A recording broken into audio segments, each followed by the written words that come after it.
ববি হাজ্জাজ মা বেশ্যা জন্ম দিয়ে বের করেছে এই বেশ্যাগুলোকে। হাসিনার পা চেটেছে, হাসিনার সামনে গিয়ে তার শাড়ি উঁচাইয়া মুখ পেতে দিয়ে তার পেশাব খেয়েছে হাজ্জাজ। ভারতে একটা গরুর একটা গাভীর পিছনে দাঁড়িয়ে থাকে ভারতীয় কিছু মালামরা, হা কইরা ওই মুখটা তাদের মুখে নেয় এবং বলে গরুর মুখটা কত পবিত্র। বাংলাদেশের কর্পোরেট লেভেলের 90% লোকজনরা হাসিনার শাড়ি জাগিয়ে ছায়া জাগিয়ে তুলে ওখানে মুখ পেতে রাখত। তারা এখনো এক্সিস্ট করে। তার ভিতরে হয়তো তুমিও আছো হাজ্জাজ, হয়তো তোমার বাবা আছে, আমি জানি না তুমি কে, কোথাকার কোন বুবু। কয়েকটা বাচ্চা ছেলে, তারা ইতিহাস জানে না, কিন্তু তারা ভারতীয় চুতমারানি হাসিনা শেখকে পন্দে লাথি দিয়ে বের করতে সমর্থ হয়েছে, যেখানে তোমার মতো বালচাল কোনো কাজে লাগে না হাজ্জাজ। ছোট বাচ্চা ছেলেদেরকে আন্ডারমাইন করে নিজেকে কাহুনা বানাতে চাচ্ছ। You are not a big kahuna Hajjaj. Who the fuck are you? তুমি কি দেখতে পাচ্ছ হাজ্জাজ বাংলাদেশের নিউজ পেপার ধর্ষণকে এখন কিভাবে হাইলাইট করছে? তুমি কি দেখতে পাচ্ছ বাংলাদেশের অপরাধ প্রবণতাকে বর্তমান মিডিয়া কিভাবে হাইলাইট করছে? Isn't it A corporate decision? Isn't it? যদি বাংলাদেশের নিউজ পেপার এবং মিডিয়া কন্টিনিউয়াসলি ধর্ষণ, জঙ্গি, খুন, রাহাজানি, ডাকাতি, হত্যা এগুলোকে ফোকাস করে, তাইলেই তো ডক্টর মোহাম্মদ ইউনূসকে আন্ডারমাইন করা যাবে। হাজ্জাজ, আমি তোমারে গালি দিলাম না, কারণ আমি তোমারে চিনি না। আমি তোমারে গালি দিলাম না, কিন্তু আমি তোমাকে লাইনে রাখলাম। বুঝে কথা বলো। বাংলাদেশের কর্পোরেট ওয়ার্ল্ড যদি সিদ্ধান্ত নেয়, এই কর্পোরেট ওয়ার্ল্ড কারা জানো? ক্রিমিনাল। এই কর্পোরেট ওয়ার্ল্ডের সাথে কোঅর্ডিনেট করছে কারা? সেক্রেটারিয়েটে ভার এখন ওখানে বসে আছে, কর্পোরেট ওয়ার্ল্ডকে সাপোর্ট করছে। তারা ডক্টর ইউনূসকে সাপোর্ট করে না, মুখে মুখে সাপোর্ট করে, কিন্তু পিছনে বিহাইন্ড দ্য সিন তারা ওয়াকারের পাচাটে। তো Hajjaj, in the future young লিডারদেরকে অসম্মান করার আগে একটু চিন্তা করো। আমি জানি না তুমি কে, হয়তো বা তোমার সাথে আমার একদিন কথাও হবে। তোমাদের তো আবার হেডাম এত চেটের বাল, তোমরা ফোন করলে আবার চিন্তা করো। আমার লোকজনরা ফোন করে বলে যায় যে মিল্টনের সাথে টকশো করবে, তখন সবাই উঠে দৌড় দেয়। যে মিল্টনের সাথে টকশোতে বসতে গেলে তখন তোমাদের প্রকৃতি আর দম থাকে না। বাংলাদেশের হাসিনা শেখ ক্ষমতায় নাই, ভারত নিয়ন্ত্রিত কোন রাজনৈতিক দল বাংলাদেশে ক্ষমতায় নাই। নপুংসক, অযোগ্য, লোভী কোন হারামজাদা ভারতের অ্যাপয়েন্টেড, তারা এখন ক্ষমতায় নাই। তো ভারতের পাতানো, ভারতের ক্রয়কৃত কোন চাকর, whether it is a political party or a political leader, তারা এখন ক্ষমতায় নাই। তারা এখন ভারতের স্বার্থ সংরক্ষণ করতে পারছে না। বাংলাদেশের মানুষের এবং আমাদের রাজনীতিবিদদের দৈন্যতা কোথায় যেয়ে পড়েছে? তারা কোনো একটা রাজনৈতিক মিটিং এ আলোচনা করে, আলোচনার বিষয়বস্তুটা কি আমি আপনাদেরকে একটু শোনাতে চাচ্ছি। তাদের আলোচনার বিষয়বস্তু একটু ভিডিও ক্লিপটা একটু আপনারা শুনেন, আমাদের দৈন্যতা কোথায় গিয়ে ঠেকেছে একটু দেখেন। দেখুন, এটি করে বিশ্ববাসীকে আমরা জানান দিতে পারি যে ভারতের গুরুত্ব আমাদের কাছে এতই যে আমরা ভারত বিষয়ক একটি মন্ত্রণালয় করেছি। এই ভিডিওটায় ওখানে বিএনপির ভিতরে ভারতীয় চাকর আমির খসরু মাহমুদ এবং পাশে, আমি এই ভদ্রলোককে চিনি না, তার নাম সম্পর্কে আমার খুব একটা ধারণা নাই। ওনার নাম আমি এইমাত্র ভিডিওটা এডিটিং করতে যাওয়ার সময় আমার এডিটর আমাকে বলেছে তার নাম ববি হাজ্জাজ। আমি জানি না ওনাকে, ওনার সম্পর্কে ভালো বা খারাপ বলার মতো কোনো তথ্য আমার কাছে নাই। এখন দর্শকবৃন্দ, ওখানে ভিডিওটায় বলেছে যে বাংলাদেশে ভারতের গুরুত্ব এতটাই বেশি, রাজনীতিবিদরা এখন প্ল্যান করছে বাংলাদেশে একটা মন্ত্রণালয় ওপেন করবে, যে মন্ত্রণালয়টার নাম হবে ইন্ডিয়ান মিনিস্ট্রি, এবং পাশে বসে আছে আমির খসরু মাহমুদ, যোগ্য জায়গায় বসে আছে। এবং সেই কথাটা শোনার পরে আমির খসরু মাহমুদ একটু মিচকি হেসে এটাকে সায় দিলেন যে ভারতের সাথে আমাদের সম্পর্ক মধুর। অর্থাৎ আপনাদের মনে আছে আব্দুল মোমেনের কথা, ভারতের সাথে আমাদের সম্পর্ক স্বামী স্ত্রীর মতো। আপনাদের ওই কথা মনে আছে? ভারত আর আমরা রক্তের বন্ধনে আবদ্ধ। হাসান মাহমুদ মনে আছে? তারপরে ওবায়দুল কাদের, এদের কথা মনে আছে? ভারতের সাথে আমাদের সম্পর্ক এত গভীর।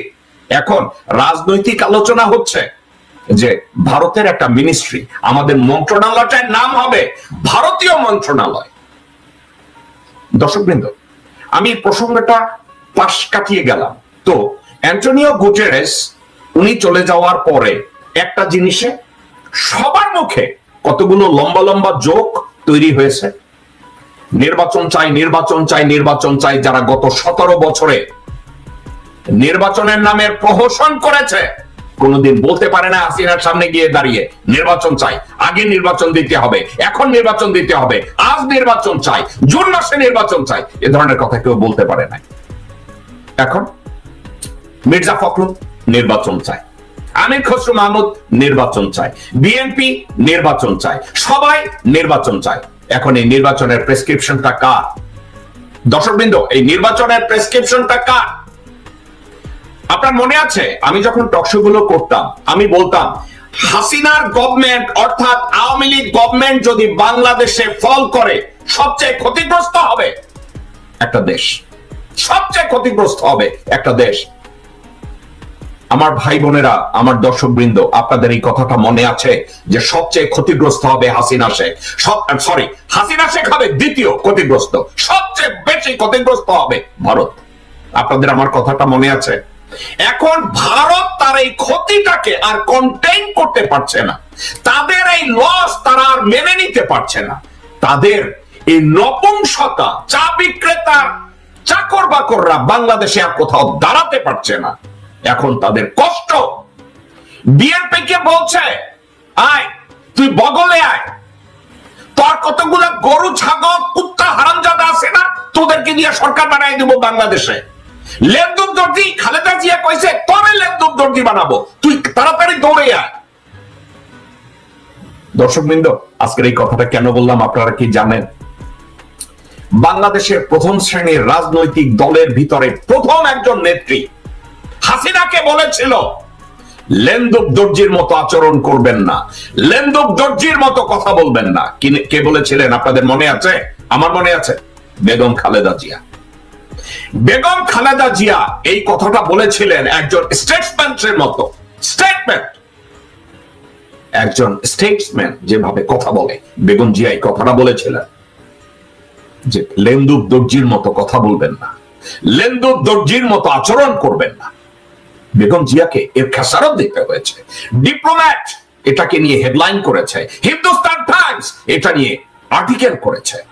বেগম জিয়াকে ডেমোরাইজ করেছে, বেগম জিয়াকে অসম্মান করেছে, বেগম জিয়াকে চুরির দায়ে হাজতে ঢুকিয়েছে। আজকে সেই কুত্তার বাচ্চা বিএনপি নিজের নেত্রীর কষ্টের কথা তারা ভুলে গেছে, নিজের নেত্রীকে মৃতপ্রায় করে রেখেছে, সেটাকে তারা ভুলে গেছে। আজকের বিএনপি ভারতের এই আহ্বানে সাড়া দিয়েছে। কি সাড়া দিয়েছে? আসো তোমাকে লেনদুব দর্জি বানাবো। আর মির্জা ফখরুল এবং তার আশেপাশে কতগুলো কুত্তার বাচ্চা হায়না হারামজাদা বসে আছে। লেনদুব দর্জি 1 কে? মির্জা ফখরুল। লেনদুব দর্জি 2 আব্দুল আউয়াল মিন্টু। লেনদুব দর্জি 3 আমির খসরু মাহমুদ। লেনদুব দর্জি 4 মির্জা আব্বাস। লেনদুব দর্জি 5 ইকবাল হোসেন টুকু। লেনদুব দর্জি 6 সামা ওবায়েদ। লেনদুব দর্জি 7 সালাউদ্দিন।